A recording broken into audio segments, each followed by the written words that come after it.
Welcome to Films and Stuff with your hosts, Pete Mitchell and Ethan Hunt. Hi, everybody. Welcome back to the Films and Stuff podcast. I am Ethan, joined, as always, by the MVP, most valuable Pete. Hey, Pete, what's up? Not much, buddy. How are you? Good. It is Saturday morning, which means one thing. It is the weekly stream or skip episode. As always, I kick it off with the introduction. I hand it over to you. You take one deep breath, and in 15 seconds or less, you reiterate the rules just for those who may have forgotten or those tuning in for the very first time. Without further ado, my friend. Okay, so Ethan and I have prepared lists of TV shows for each other to watch. Every week, we randomly assign each other one show to watch. We watch at least 2 episodes or 30 minutes if it's a feature-length program. And on that basis, we determine if that show is worthy of being streamed or skipped. Without further ado, we are both on Amazon Prime this week. Is that right? That's right. Let me let you go first. I will give you your honor, Your Honor. Your Honor. All right, thank you. So I was initially assigned a show called Norton Hall. Now, spoiler alert, I couldn't find Norton Hall. Every time I searched for Norton Hall, I kept getting the Graham Norton Show, which is like a talk show on British television. That's not it. I couldn't find it, and it wasn't on my Amazon list. So I pulled an Audible and watched the next show that was on Amazon Prime that was also on my streamer skip list called My Lady Jane. Now, think of For All Mankind. Okay. In the sense that it's an alternate history show. Oh. And in this alternate history show, Lady Jane Grey, who was Queen of England for 9 days in real life. Did not know that. She was executed for treason. Now, in this show, they say, what if she weren't executed? What if she took over? And so forth. This show is a comedy take on alternate history. And a couple of things. One, I'm already not a huge fan of romantic comedies or comedies of a historical take. Is this considered a black comedy? Like a dark comedy? Kind of, but not really. I think more traditional comedy. Okay. Not like slapstick or Friends style sitcom, but just a comedic take. Okay. So that's the first thing. The second thing is I'm not a huge fan of this English history, historical era in terms of TV series. Yeah. You know, it's just not my bag. Yeah. About Lady Jane Grey, who again is the cousin of King Henry VIII. Okay. I think King Henry VIII. Whatever, one of the kings. Maybe Edward. I don't know. They all kind of blend into each other at some point. I agree. So I think your British passport's going to be revoked with a statement like that. too late. I've already got citizenship. You can't take it away. So the idea is that she wants to be like this doctor or like this celebrated author, and she wants to write the first book by a woman, which is about like a medical compendium of like herbs and ways to treat illnesses. And then her mother wants her to get married because that's how they can consolidate power. They don't have any money, or they don't have much money. And by getting married, they can kind of consolidate not just wealth, but also solidify her claim to the throne. Power. Yep. Yeah. And then here's another twist. We find out that in this historical fiction, romantic comedy / comedy, there are things called Ethians or Ethians, which are these mythological beings that can shapeshift. This is in the show? This is in the show. This is where it goes. You can see how I'm going with this. This is going off the rails already. It's like too many things all in one, right? Yeah. So it's like these creatures who can turn into like different animals. And so like she finds out at the end of the first episode that her maid is an Ethian, and she shapeshifts into some owl to escape. And Ethians are persecuted because they're like related to demons. And so Yeah, like they're the like Church of England witches. is like, we have to eliminate all of them. And then she gets married, or she's going to get engaged to this family, and she doesn't want to get engaged to this guy. And it turns out that he's an Ethian too. Oh, And the reason they want him to get married is so that they can protect him. Look, there's just too much. It's awful. It's not my bag. It's not funny. It's not interesting. As you rightfully said, it mixes too many things. It's not a historical fiction. It's not alternate history. It's yeah, not proper comedy. It's not proper science fiction. It's not proper anything. And it yeah. was just a mixed bag of everything. So I'm out.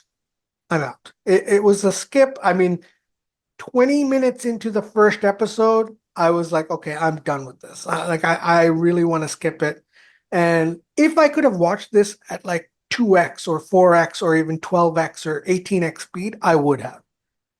What have you looked on like Rotten Tomatoes or anything to see like what the reviews are? Is there I anyone's giving this? could not be bothered. Like, Oh my it's just gosh. not my thing. I don't know. But like, it's not for me. It's some kind of weird meddling.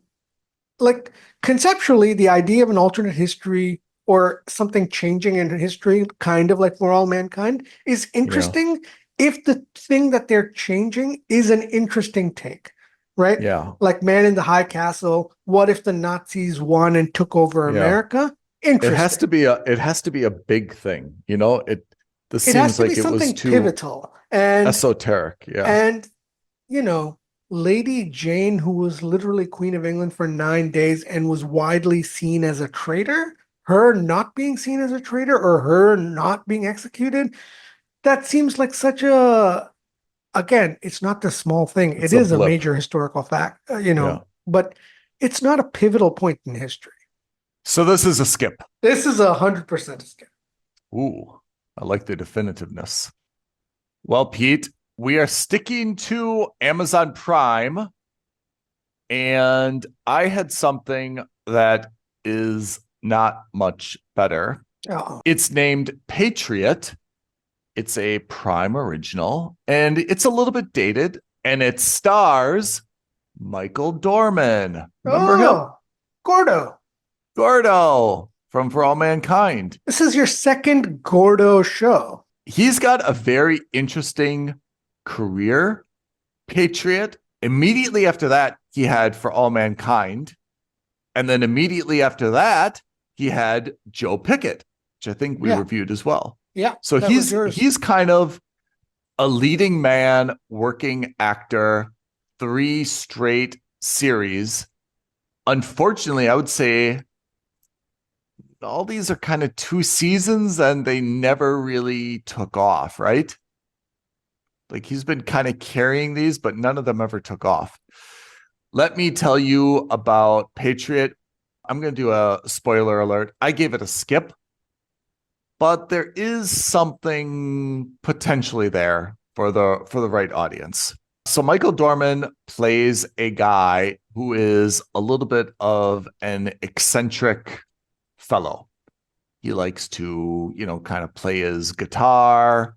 His father is a very proper bureaucrat with a high level position in the CIA, right? So he's a blue tie, white shirt, navy suit bureaucrat, very buttoned up, compared to his son, who's, happy to just kind of strum the guitar barefoot, right? Apparently, the CIA has lost an agent and they are worried about Iran getting a nuclear weapon. So they want to do some type of mission. And Gordo's father, you'll like this, Terry O'Quinn from Lost. Oh, yeah. Okay. So his father says, look, you're not doing anything. You're kind of unemployed, unemployable. I've got a mission for you. it's really important. They want him to really be a civilian, and they get him a job at a pipe fitting company, believe it or not, based out of Milwaukee, Wisconsin. And as part of his job for this pipe fitting company, he is supposed to travel to Amsterdam. And that dovetails with the mission because he's going to take all this money on behalf of the CIA and give it to another agent in Amsterdam. And that will be his duty for his country. Kind of a far-fetched thing, but you can see how it goes because apparently they think if anyone is tracking down the agent, this guy's got a great cover. He's a legitimate employee for a very boring company. I guess they're assuming that they're not going to put one and one together and look who his father is in the CIA, but nevertheless. So, of course, he takes on this mission. He goes on a legitimate interview, gets hired by the company. His first assignment is to go to this meeting in Amsterdam, and his luggage gets lost, which is all the money. And of course, then he's got to track it down. He's got to kill some people tracking it down, blah, blah, blah. This just kind of shows what is the main premise of the story, which is he's a secret agent, but he's also got to balance a legitimate real job where people in the legitimate real company don't have any idea why he is skipping out of meetings, coming to meetings kind of sweaty after he's just strangled a guy, what he's kind of doing in his spare time, which is essentially moonlighting for the CIA. It is, again, as I mentioned, a skip. And it's a skip for two reasons. One, he's a very kooky guy. And the best example is kind of like the guitar. But it's not just that. He's just not I don't want to say like he's a screw up. He's not like a guy who doesn't take things seriously. It's just not his thing. Like he's pretty chill. He's laid back. He's got kind of like a funky sense of humor. He's just like, again, an eccentric kind of guy. And if you like that kind of humor of his character, you might really, really like the show. For me, it was a little bit too offbeat to really get into. And then the second part of this is, and we've seen this with maybe Breaking Bad is a good example of this, or Better Call Saul. Okay. That, they try to fix something, and in fixing something, they break something else. Yeah. And then they spend the whole episode trying to fix the thing that they broke. And in order to do it, they had to break something else or kill someone else, right? And it's just like this domino effect of like repercussions, right? Yeah. That's very similar to this. Again, like he's supposed to do this mission. The money gets stolen. So he's got to kill a guy. And then that guy has something else. And then you can see it's leading to, there's going to be like some investigation of his company.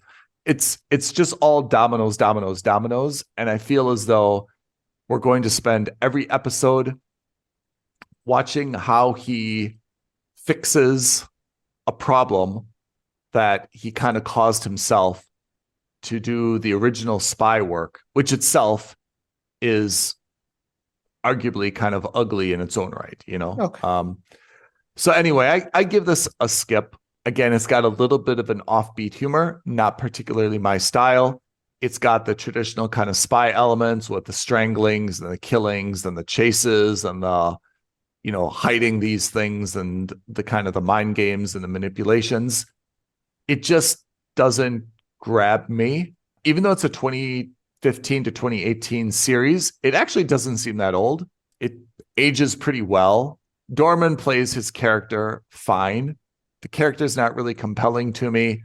And I guess I've just seen enough of these domino effect kind of like clandestine shows to like really keep me engaged. Like I'm not on the edge of my seat. I'm like, okay, luggage got stolen. He'll track it down. He killed the guy. He'll bury the body. He'll hide this and blah, blah, blah, blah.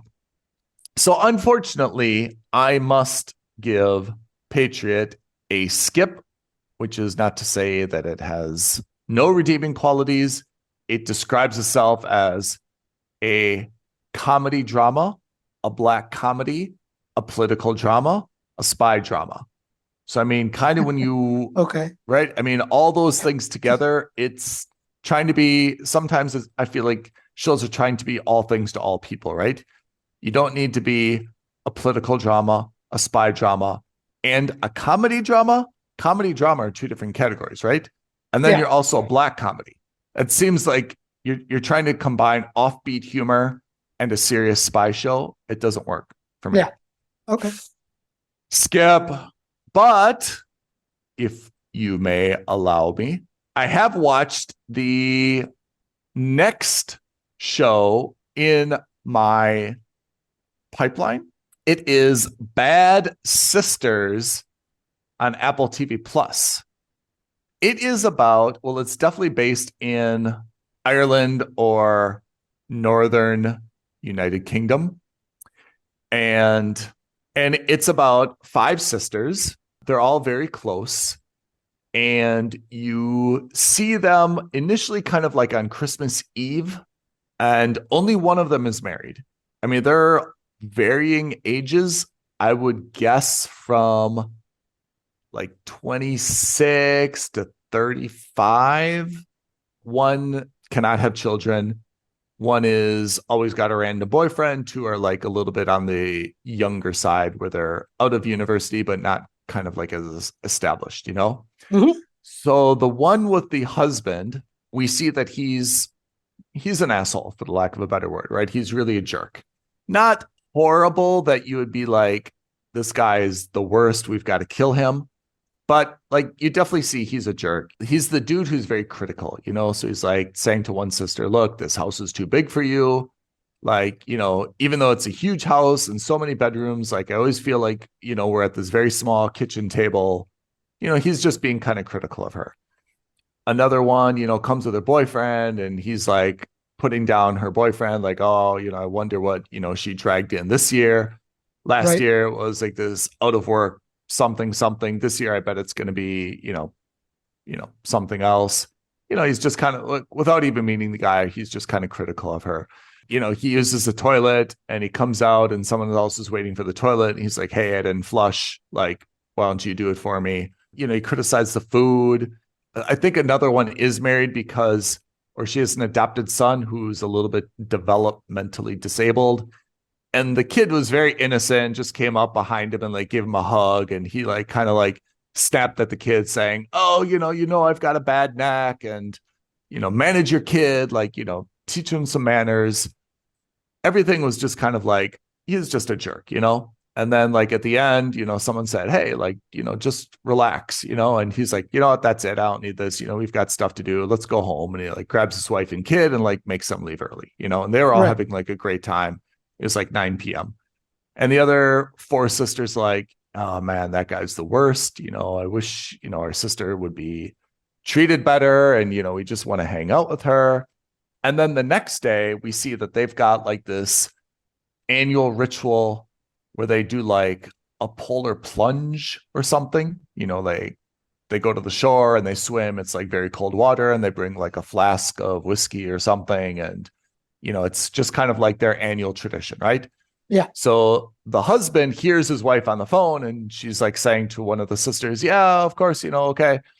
Do you need extra blankets? Sure. You know, okay, I'll just meet you guys there in like 20 minutes or like an hour, whatever it is. And he hears this and he's a very jealous sort. So he actually says, oh, you know, we should have a holiday toast, and like opens a bottle of champagne and the wife has, you know, some sips with him.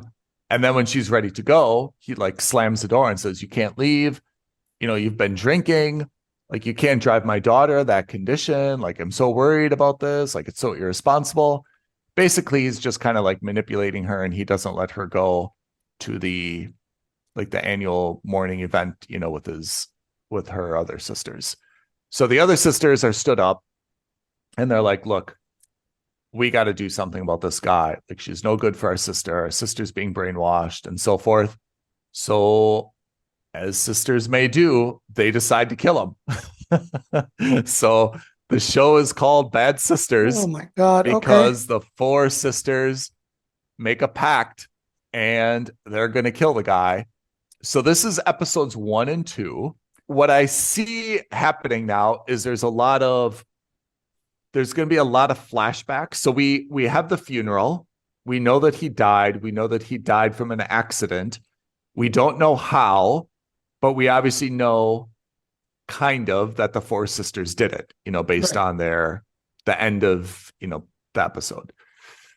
So I see that there's going to be like a lot of flashbacks to see how this scheme happened. And apparently the guy had a large insurance policy, and the insurance agent slash adjuster is a little bit skeptical about this accident. But again, we don't know enough about the accident to know how or why or anything. So that seems like what's going to take place for the rest of the show. I gave it a 1. It's not really funny. I mean, there are some kind of moments of levity in it, and it's not really action-packed, of course. It's definitely a family sisters drama, which isn't really my bag. On the positive side, I kind of like all the characters. There's no one, I mean, they make the husband who's murdered definitely seem like a jerk. Again, it's a little bit dramatic to kill someone, but definitely they don't make him at all appealing. They don't make any redeeming qualities from him. And each of the sisters has their own personality, and I have to say they're all kind of likable in their own way. I gave this a skip just because there's no real hook, again, to like keep me interested. It's a fine background show. Like, it's not a mooch, to be honest. I don't think that you would ask your brother for his password to watch this. I don't think it's a show that you'd be like, oh man, long week, I'm just going to unwind by watching, an episode of Bad Sisters. Actually, it's a quite good show, well produced, well acted, everything. I just don't think it's exciting enough to justify being anything more than a skip. And part of that is, like, I think the first 2 episodes are relatively engaging. I mean, we kind of know what's going to happen, right? We know the 4 sisters got together. We know that they killed him. We don't really know how, but do we care? I mean, it was some accident. It was, I don't know, they sabotaged his boat or his brake lines or gas leak in the house, right? Something probably pushed him downstairs or slipped. But apart from that, like, there's not really much of a mystery. Is she going to get the insurance policy? Probably. They'll probably get away with it, right? I mean, it's not a hardcore Apple TV Plus show like Blackbird or something like this. I mean, it's supposed to be kind of a little bit comedy. So, but generally, like you, I show a little bit of benevolence. It's a fine show. For some people, it may be fantastic. For people that have a lot of sisters, maybe even better. Could be triggering based on the husband as well. So take it with a grain of salt, but that is Bad Sisters on Apple TV Plus. Okay. So that's my extra credit today.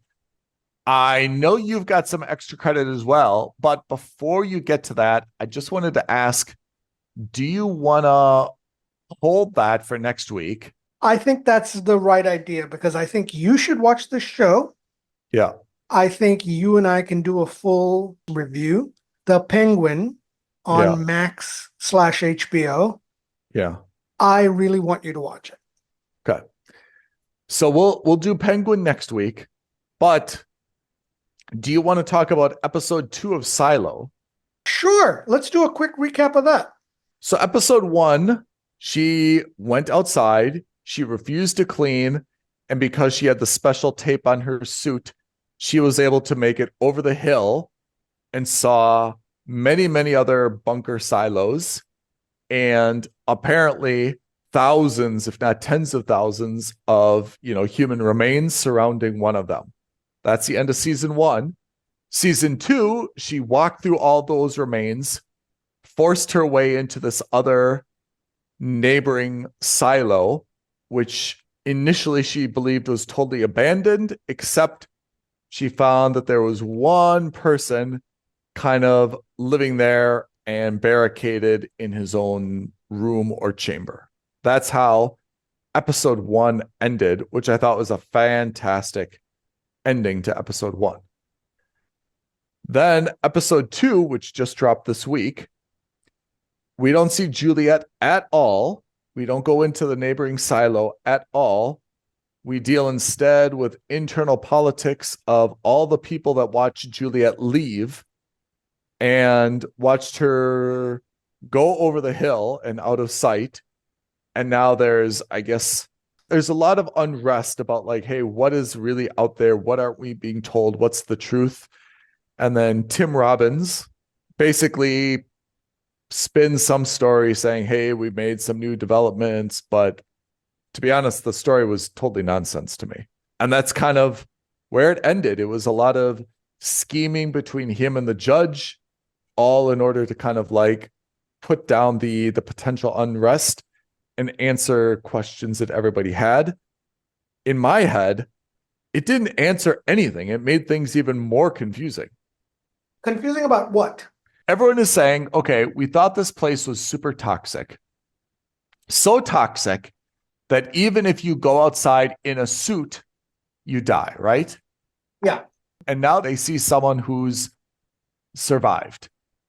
If I were watching this, there's a few questions. One, it doesn't mean that it's okay to go outside. The person had a protective suit on, right? Yeah. So I would say, hey, I'm really curious how far they made it until they died. Or I wonder what is out there that we can't see. But I wouldn't automatically assume, well, we must just be able to go outside now. The person had a suit on, right? So do other people want to explore with suits on? Yeah. So I think that they want to explore with suits on, and they also are putting two and two together that the tape has something to do with it. Yeah. Yeah. Well, because the people yeah, you're right. Go on. No, because the people in mechanical are starting to figure out that they had used the tape that was from IT that was, actually the proper tape. Right. And that's why. So the question isn't necessarily just that the air is not toxic or it is toxic. The question is, why aren't we allowed to go outside with this protective tape? I mean, is there enough tape and enough suits for everybody to go outside? Whatever it is, right? Yeah. I think the question is not the question, but I think the reality is that while the first episode was, let's say, exterior focused, right, on what happened outside the silo, now we're dealing with the repercussions of Juliet's actions inside the silo, which is people are saying, we don't know if she's alive or she's not alive. We just saw her walk over the hill. Yeah. Right. So that means, so some people are thinking, well, that she means she maybe just died a little further past the hill. Whereas some people are saying Juliet lives, right? That's the JL that we see like the graffiti on. Like there's this movement now of people who are like, well, if she can live with that protective suit, then so can we. And let's go find out what's going on because, no one likes to be cooped up. And of course, the mayor's job is to make sure that everyone is cooped up. I mean, how would you have handled this if you're the mayor? To be honest, I think Tim Robbins did exactly the right job. He talked about how technology has increased. So now there's the special new tape that they made, even though they've already had it. Yeah. But he admits to the creation of this new tape. That's what led her to live. It's still toxic out there, and she's probably dead. Right. And then remember, they planted those people, the hecklers in the crowd, to kind of ask the questions that he wanted to answer.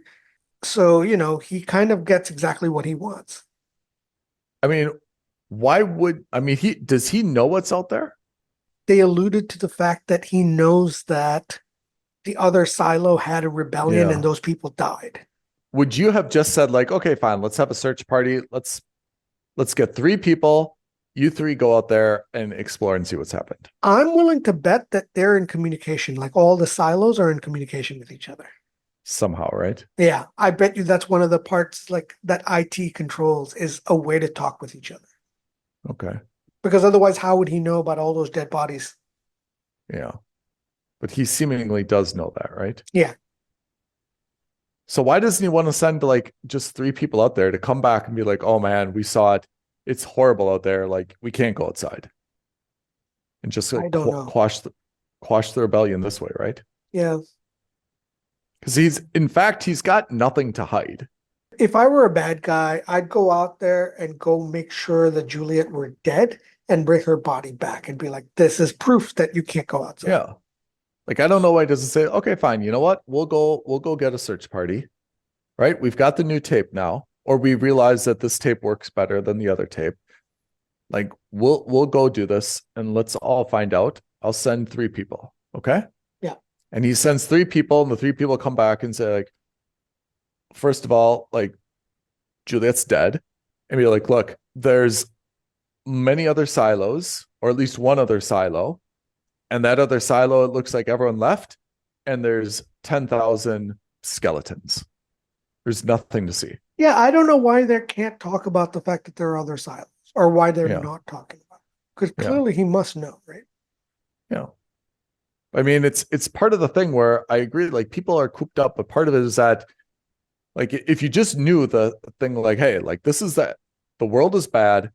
There's 10 silos, you know, we're one of 10. Like, we generally, like, keep in touch, but, like, they're all doing the same thing that we are, right?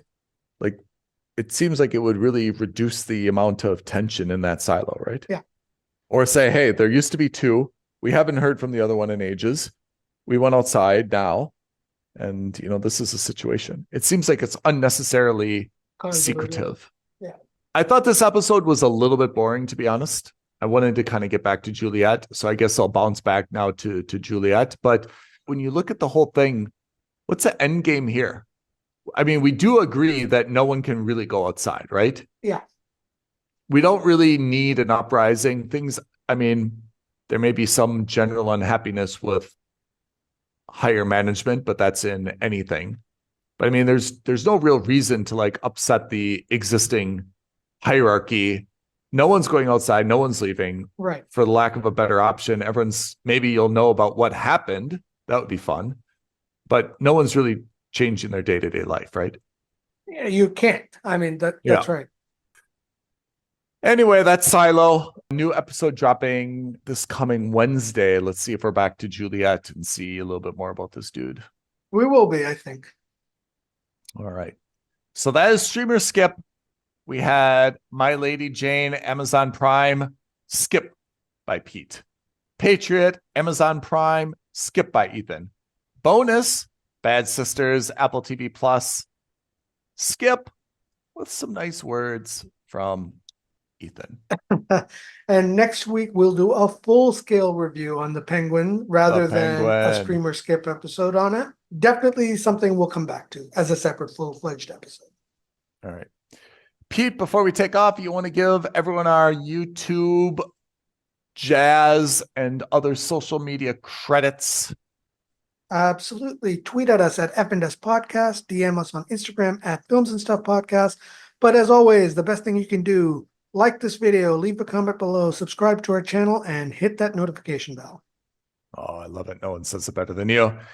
Pete, thank you for your time today. Listeners, thank you for tuning in. We will catch you next week on the Films and Stuff Podcast. Thanks, everyone. Thanks, Ethan. Thanks, everyone. Bye now. Thank you for listening to another episode of Films and Stuff.